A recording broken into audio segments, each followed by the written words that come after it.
नमस्कार, Saint soldier times में आप सभी का हार्दिक अभिनंदन। मैं हूं कोमल और आज हमारे साथ है थिन आई हॉस्पिटल से मैम चारू जी, जो कि हमें आंखों के बारे में बताएंगे कि आंखों की देखभाल कैसे करनी चाहिए। तो आइए बात करते हैं। सबसे पहले हार्दिक अभिनंदन, बहुत बहुत स्वागत मैम चारू जी।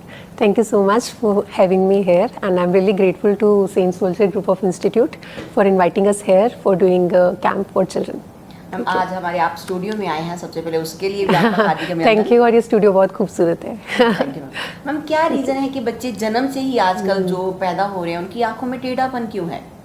मैम, टेढ़ापन के बहुत सारे कारण रहते हैं, बट कुछ कारण जो है वो जन्म से, जैसा आप कह रहे हैं, वैसा हो सकता है।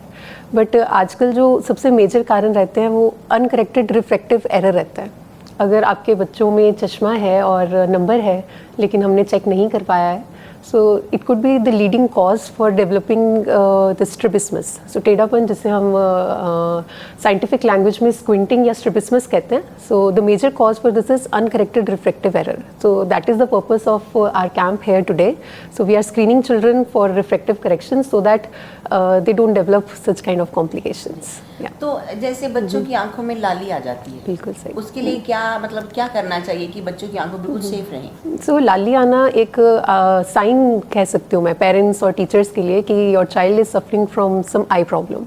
अब लाली आने के बहुत सारे कारण हो सकते हैं। अगेन, जैसे मैं बोल रही हूँ कि refractive error, that is the major leading cause for any eye problem today in children. तो अगर उन्हें ठीक से नहीं दिख रहा है तो वो अपनी आंखों को बार बार रब करेंगे। So that could be one cause for these refractive error. And the other major cause is this seasonal allergies, जिसे हम एलर्जिक कंजंक्टिवाइटिस कहते हैं।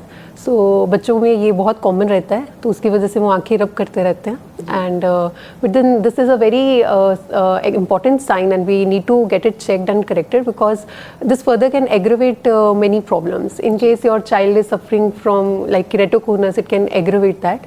So लाली आना एक important sign है और इसके बहुत सारे कारण हो सकते हैं। तो for every listeners, I want that you get your child examined for this sign. ऐसे होता है घर में कुछ सिरम्स होते हैं, Yeah. ऐसी आंखों में डाल लिए, तो कईयों में ऐसा होता है कि वो पानी निकलना शुरू हो जाता है। वो क्या रीज़न है? देखो, घर में जो सिरम होते हैं, I don't want to promote such things. तो ऐसे कुछ भी चीज़ें बिना डॉक्टर रिकमेंडेशन आंखों में नहीं डालनी चाहिए। आंखों को सेफ रखने के लिए बहुत सिंपल सी चीज़ है, हमें अच्छा खाना देना है बच्चों को। Then of course physical exercises को प्रमोट करना है। आजकल के टाइम में screen time, computer, then mobile phones इतना बढ़ चुका है कि I would say computer vision syndrome is the disease of this era. तो मेरा मेन यही रहेगा मकसद कि हम जितना हो सके बच्चों को फिजिकल एक्टिविटी में लेकर आएँ, उन्हें अच्छी हेल्दी डाइट को प्रमोट करें, जंक फूड से बचाएं। और you should get your eyes examine at least annually once. Ma'am, ऐसे होता है कि कई बच्चे जो बड़े होते हैं, जरूर नहीं कि छोटे बच्चों की आंखों में प्रॉब्लम होती है, बड़ों की आंखों में भी बहुत सारी प्रॉब्लम होती है। वो ऐसी होती है तार से निकलती रहती है। हाँ, वो ऐसे से आंखों में उंगली मारते रहते हैं। वो क्या है? ये भी मैम एक तरह से एक कंजंक्टिवाइटिस रहता है जिसमें म्यूकस डिस्चार्ज आंखों से निकलता रहता है। एक तरह की एलर्जी रहती है आंखों में, सीजनल एलर्जी है।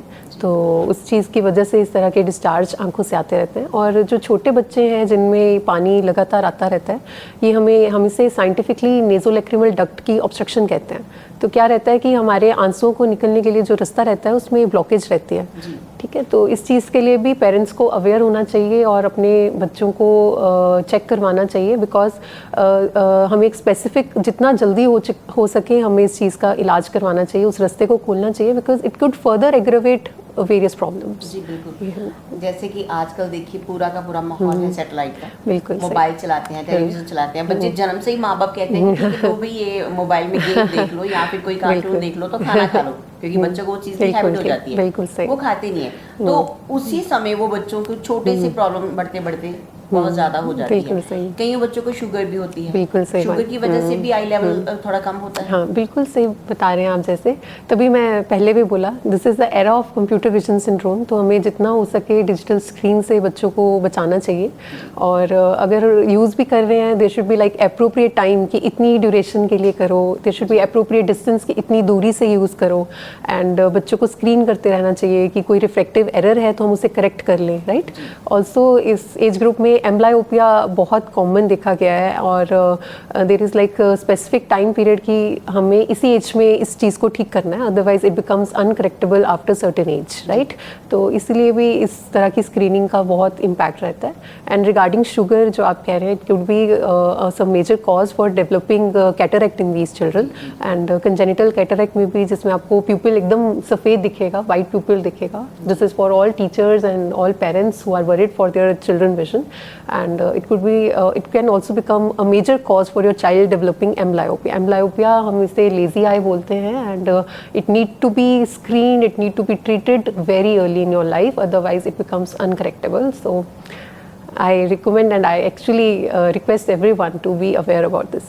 जी, जैसे आपने मोतिया के बारे में बता बिल्कुल दिया सही है ना, तो मतलब छोटे बच्चों को लेके बड़े लोगों को ये किसी भी चीज़ हो एज जाती है। ग्रुप में हो सकता है मैम, इसके बहुत सारे कारण रहते हैं। तो छोटे बच्चों में भी हो सकता है, जन्म से हो सकता है, तो कई बार पेरेंट्स में जेनेटिक इनहेरिटेंस रहती है, एजिंग के साथ तो सब जानते हैं। कई बार कुछ मेडिकेशंस होते हैं, आपको कोई और सिस्टमिक डिसीज़ है तो आप उस चीज़ की मेडिसिन ले रहे हो, तो उस as a side effect to those medicine आपको कैटरैक्ट हो सकता है। So there could be multiple reasons, but बच्चों के केस में ये स्पेशली और इम्पॉर्टेंट बन जाता है बिकॉज इट एग्रीवेट्स एम्ब्लायोपिया। सो हम नहीं चाहते कि हमारा बच्चा जो है एम्ब्लायोपिया डेवलप कर ले, तो उस केस पे उनकी स्क्रीनिंग और उनका डायग्नोसिस और इम्पॉर्टेंट हो जाता है, राइट। तो क्या हम अपने घर में ऐसी कोई मेडिसिन रख सकते हैं जिससे हम बच्चों की आंखों को मतलब ध्यान में रखते हुए अगर उनको हल्की सी भी प्रॉब्लम आती है तो उसको दे सकते हैं? I don't actually promote home medical science, और क्योंकि कई बार क्या होता है कि हम प्रॉब्लम को गलत डायरेक्शन में ले जाएं तो कई बार प्रॉब्लम एग्रेवेट हो जाती है।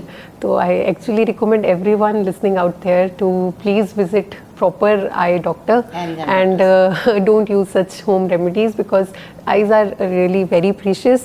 And for specifically for your children, poor eyesight is actually, ma'am, the leading cause of permanent vision problems or academic regression in children.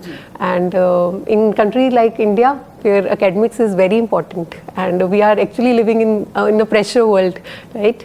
So this could further lead to anxiety, depression and poor motor development in children. So get your child screened properly, get them treated from proper eye doctor and don't use such home remedies. I won't recommend it. So हमारे साथ थे doctor Charu जी जिन्होंने बहुत सारी बातें बताई। सो जाते जाते एक मैसेज जरूर लेना चाहेंगे कि हमारी यूथ को क्या मैसेज देना चाहते हैं? Yeah, I really want that you should get your eyes checked at least annually, even if you feel that you are seeing the world perfectly. It might not be perfect. And the other thing is that do engage yourself in like physical activities, go for sports and try to cut down your screen time. So that is the message from my side. जी, thank you so much. Ma'am, आँखों की exercise भी होती है कि exercise करनी We चाहिए? do have strengthening exercise in which we advise कि आप extraocular muscles को strengthen कर सकते हैं। वो pencil exercise रहती है। You try to look distant and try to look near. But then most important thing is you should get yourself screened first, right? So that's how you will get to know that what actually we are suffering from, and then we engage ourselves into perfect exercises, right? Thank you so much. Thank you for having me here. So Thank special you. thanks करेंगे ma'am का हमारे studio में आने के लिए, बहुत सारी खास बातें बताने के लिए। ऐसे कुछ खास प्रोग्राम आपके रूबरू लेके आते रहेंगे, बने रहिए सेंट सो द टाइम्स में। मैं हूँ कोमल, कैमरामैन विनोद के साथ।